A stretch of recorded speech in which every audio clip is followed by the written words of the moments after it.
So welcome everybody. We'll do something a little bit different today. A little discussion on antique or ancient tools. So when I got out this hammer the other day, it kind of brought back a lot of memories because this was actually my first hammer that I ever had. So when I was younger, my grandparents had a large dairy farm. So I used to go up there and work the summers probably every year from about from age 5 until maybe just out of high school, age 19. And I would spend, probably 2-3 months up there working, helping them out. And that's where I got all these tools from. So when I was younger, we never really had name brand tools when we worked on the farm. We may have a Craftsman or something like that occasionally, but you would never ever see a Snap-on or any of those high-end tools, at least where I was working. The type of tools that you would see are stuff like this, either stuff that was handmade or modified tools. So it reminds me about this one because, as you can see, this has been heavily modified. At one time this was a hammer. Looks like it was a hand forged in a blacksmith shop somewhere, but it has a crack in it now. I just noticed that. It got me thinking about antique tools. At what point should you retire them? Do you guys just keep using them? And the Snap-on Junkie was saying one time about kind of the emotional attachment some people have with certain tools. And when I picked this up, I remember spending a summer putting on a roof on a spring house. We were replacing a tin roof with some asphalt shingles, and I used this hammer to put that roof on. And I think the roof is still there. Last time I was up there. They're in their 90s now, so they use tenant farmers, which is a common practice where you basically get a family to live on the farm. I don't know the stories behind this. He told me that one time that this hammerhead was made by an Amishman, and it broke. And then somebody found a spike, and they ran this spike through, flattened it out, and then they welded this pipe to it. So I don't know how much of that is true. Obviously the Amish are not going to be welding it, so it was somebody other than an Amishman that made the modifications, but it's definitely an old piece. So I'm always careful about using this because of that crack, because as you know, if you hit hammers on hardened material, these pieces could go flying off at thousands of miles per hour. I thought I'd bring these out because I need to get them oiled, but I doubt many people have me beat on the oldest tool that I have. I found this after a storm. A really old tree fell over, and this was actually under the roots of the tree. And the people I've taken it to pretty much agree that this was some kind of Native American tool. They think it was a tool used for skinning animals. So this could be, 200 years old, or it could be 10,000 years old. Who knows? But most of these tools right here are antiques. I found these little piece of pliers, so these are a lot newer. CT Company, Jamestown, New York. So my grandfather was one of those guys who would go to estate sales, and he would usually never pay $1 for anything, no matter what it was. So at the end of those estate sales, there's always everything that they don't sell, that they don't get any bids on, they throw into a big pile, and then they ask for bids on that, and he would buy those whole piles. So he would come home with buckets of just stuff for usually like under $5 he would get, and that's where a lot of these things came from. So I thought I'd put a little bit of oil on these tools because they are getting a little bit crusty. I haven't done anything with them in so long.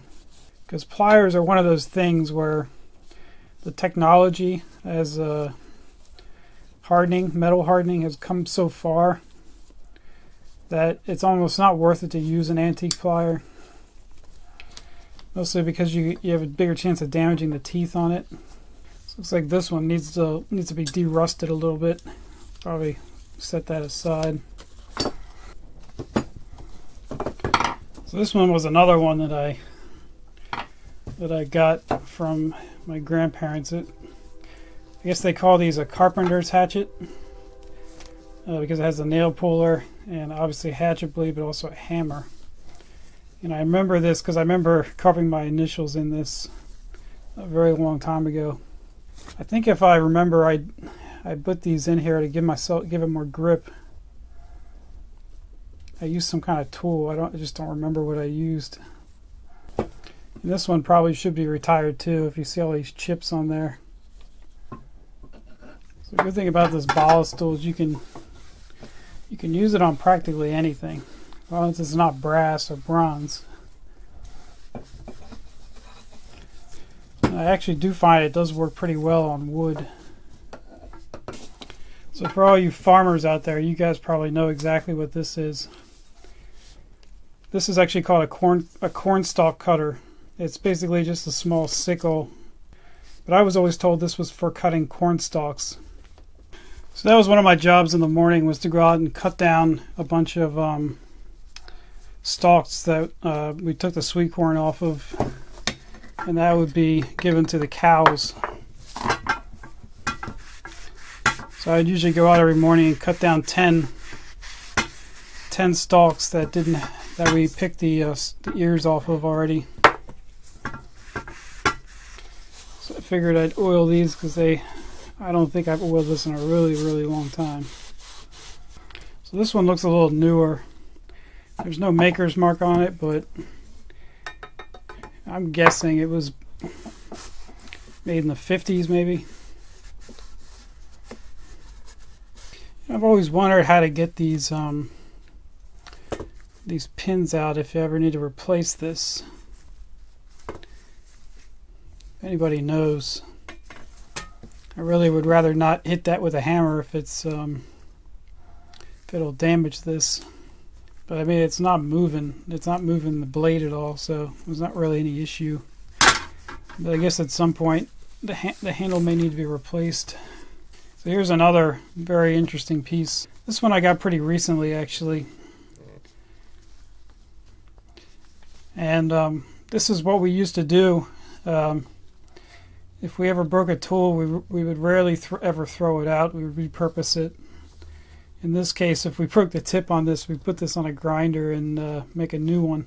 But this is actually a striking cap screwdriver. So if you think that striking cap screwdrivers are a new invention, yeah, just look at this thing. This thing's probably at least,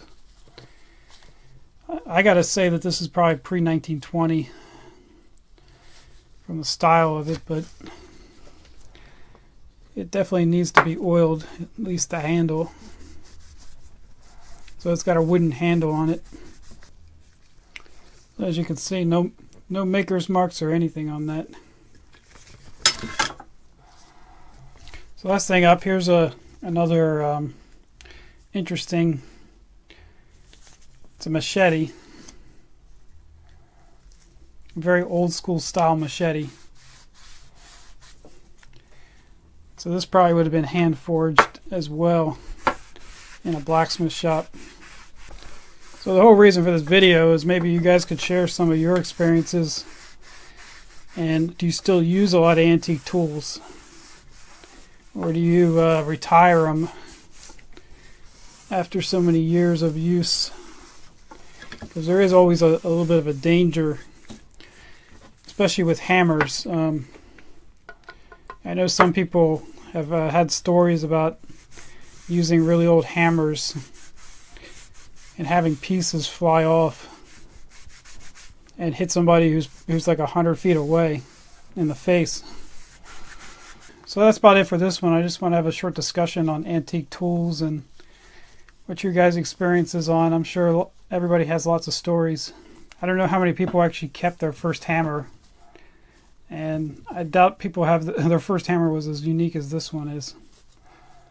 But I'm still surprised to this day the amount of abuse I put this thing through that this weld didn't crack. So whoever did it, I guess, was a pretty good welder. Alrighty guys, I'll wrap it up for this one. I'll catch you guys next time.